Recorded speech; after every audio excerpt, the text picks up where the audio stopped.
Kung saan may mura at masarap ay dapat pinupuntahan.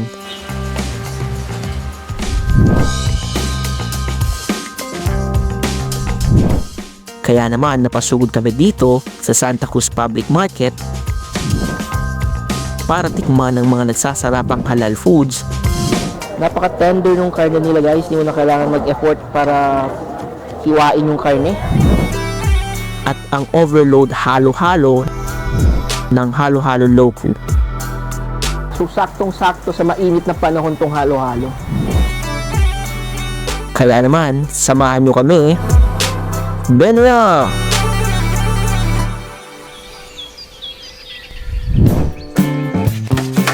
From classic favorites to new discoveries,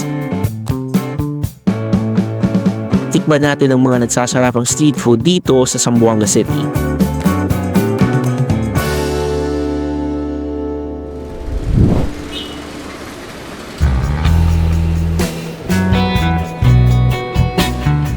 First up,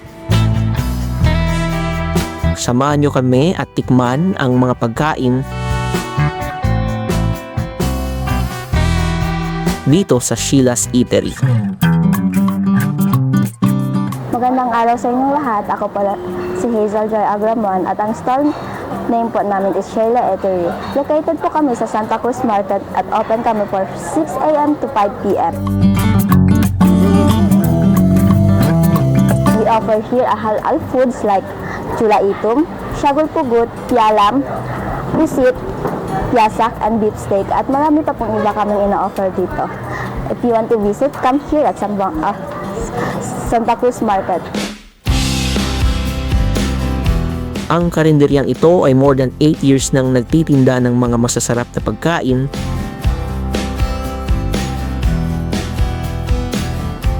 dito sa Santa Cruz Market. Nandito tayo ngayon guys sa Santa Cruz Public Market and nandito tayo para tikman yung mga pagkain ng Sheila Eatery. So in order natin is yung mga best seller nila like yung chula itum and yung syagol pugut. Binigyan din tayo ng piasak which is yung atay ng baka. So tikman natin ito mamaya.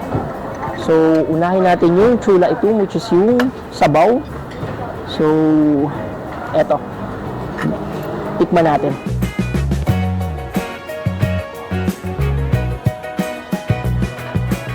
So tikman natin yung chula itum nila which is made out of beef. So kuha tayo ng isang pirasong karne and kuha rin tayo ng sabaw para ma-rehydrate yung kanin natin. Then tikman natin yung karne. Napaka-tender ng karne nila guys, hindi mo na kailangan mag-effort para hiwain yung karne. Tikman na natin.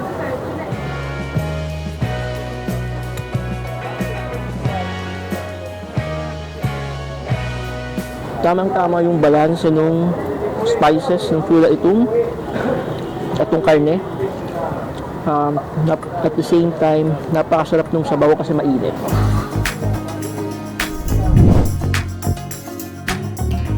So next naman natin titikman is yung piasak nila which is yung gawa sa baga ng baka. So kuha tayo. So halo natin sa rice. Then tikman natin.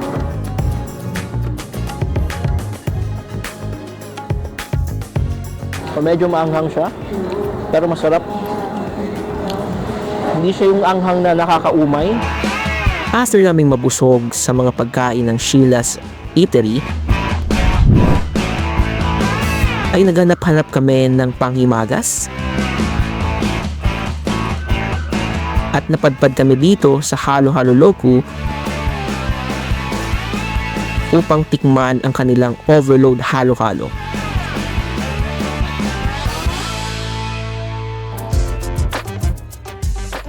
My name is Noshamin Hakim and just call me Kim. So we are here sa Halo-Halo Loco which is tuwa mo kami ngayon. Meron kaming day 1, day 1 tsaka may 4 flavors kami which is ube, creamy avocado, mais kanyelo, and melon. Iniimbitahan ko kayo na pumunta dito sa aming lugar, which is sa San Jose, Santo Niño, covered court, near Brent School, at saka sa Cecil's Pharmacy. Papasok lang po siya, tapos just look for covered court po. And then makikita niyo po yung store namin.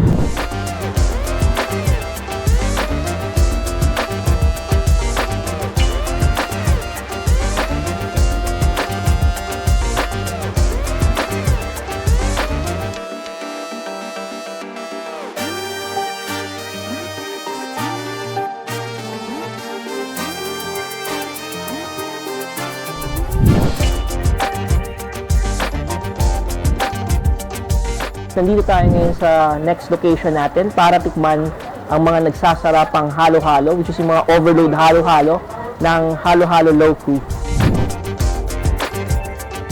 So naka-promo pala sila ngayon. So buy one take one.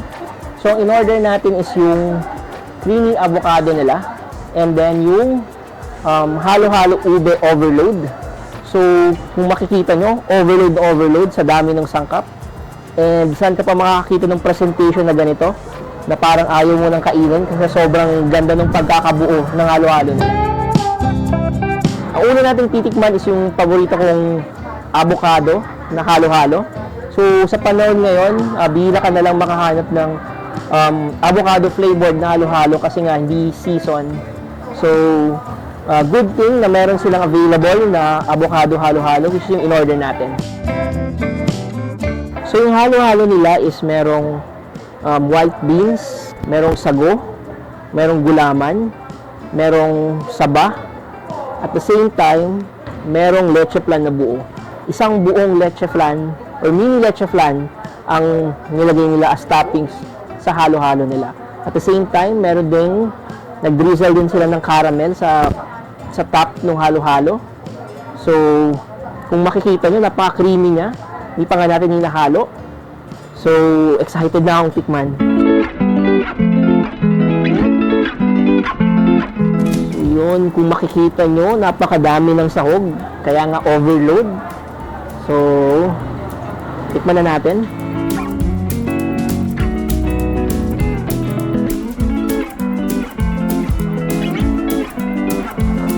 Yung leche flan is matamis, tamang-tama yung lasa.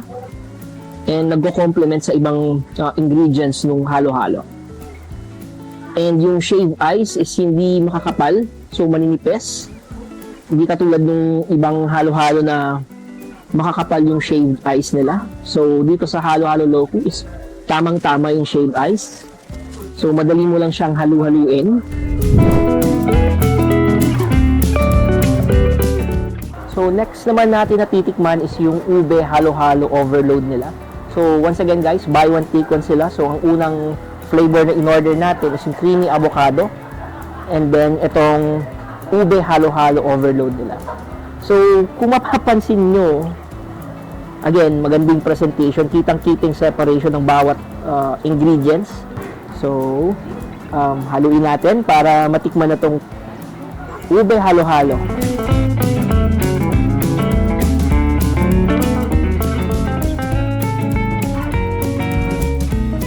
Lasang-lasa mo talaga yung lasa ng ube. And, yun nga, tamang-tama yung lasa. Hindi siya masyadong matamis. Sakto lang.